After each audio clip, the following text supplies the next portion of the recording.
evening. I'm Darcy. Welcome to Real Bites, the podcast where we discuss filmmaking and classic films in bite-sized episodes. In this episode, the topic is the 1951 film Strangers on a Train, directed by Alfred Hitchcock and starring Farley Granger and Robert Walker. Stay tuned for some thoughts on stranger danger, Chekhov's lighter, and riveting tennis matches.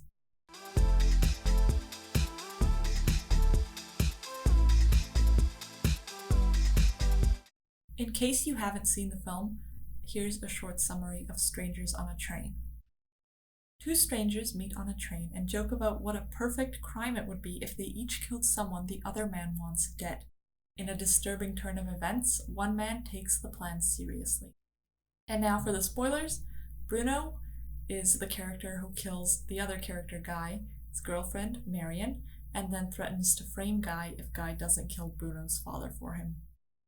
In terms of suspense, Hitchcock makes the audience aware of all the facts in the story, which is what separates this kind of suspense from what would otherwise be shock. And, he has Guy shouting on the phone about wanting to strangle Marion, and that's a hint that it's going to be. Even though Marion is annoying as a character, we don't want her dead, which is what sets up Bruno as being really evil because he's willing to do this without even a motive. And so the story becomes about how Guy now has to deal with this maniac who is keen on killing people. And Guy's motive is set up even though he would never actually kill his girlfriend or his wife. She's his wife, actually, Miriam. In the society papers, we see he's fighting with Miriam and he's being seen out in public with the senator's daughter, and then he goes on and he yells over the phone while talking with Bruno about wanting to strangle her.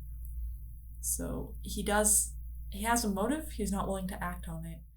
His motive is exploited by Bruno, who then has the opportunity to threaten him with it. Some of the prominent themes in this film are fate. We see in the train when they first meet, their feet touch. They happen to meet, and then that's what starts off the story.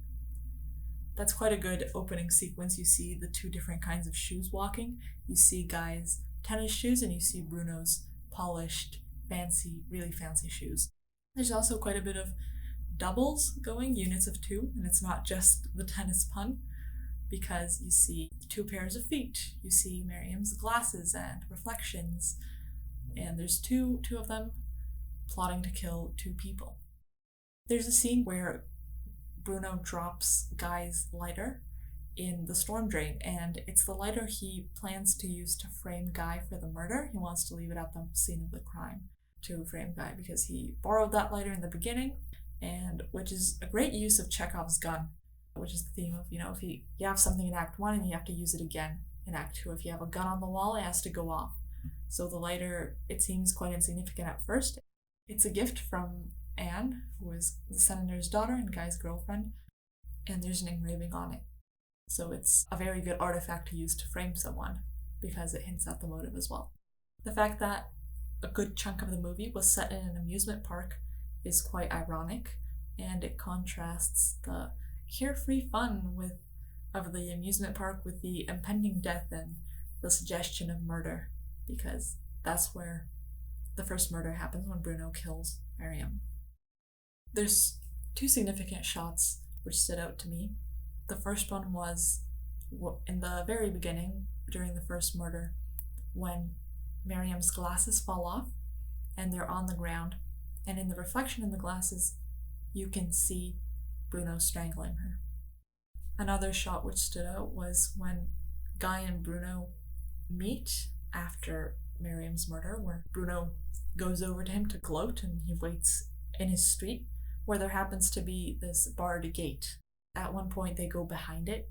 When the shadows are cast and they're standing together behind the gate, it encapsulates the feeling of it's done, it's dusted, and they're in this together, whether they like it or not. Obviously Bruno does, Guy does not.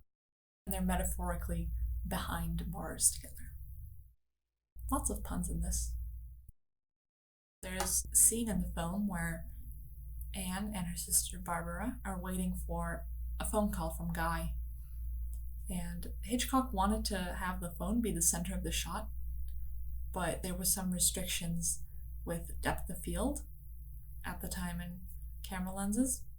And so they built a huge phone and they put it in front of her, and then when she reached for it, the camera went around to crop out the phone, and they replaced the phone with a regular sized one, which she picked up, which is an interesting solution to such a problem. The carousel scene was insane. You can't tell when you look at it, but they had a miniature of the carousel, and then apparently they blew the little miniature up, and then they took that film and they projected it, and they had actors running around in front of it. It looks so good. In terms of a practical effect, that's kind of like a green screen, but without the green screen. I wonder where they put the projector in order to have it like that.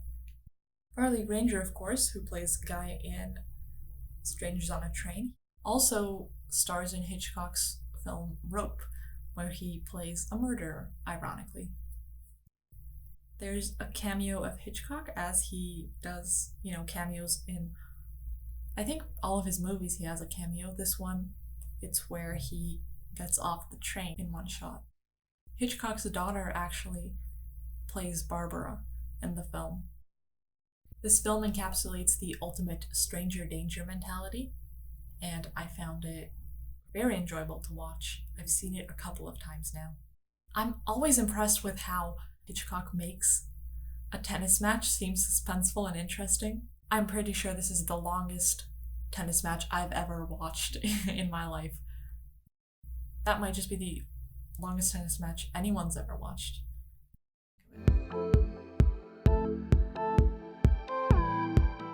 You've been listening to Real Bites, the podcast where we discuss filmmaking and classic films in bite-sized episodes. This podcast is free to listen to, and it's available anywhere you get your podcasts. We have quite a few social media channels. We have YouTube, SoundCloud, Spotify, Apple Podcasts, Google Podcasts, TikTok, LinkedIn, and Twitter. And you can find all the links at realbites.card.co, which is spelled REELBITES.CARRD.co.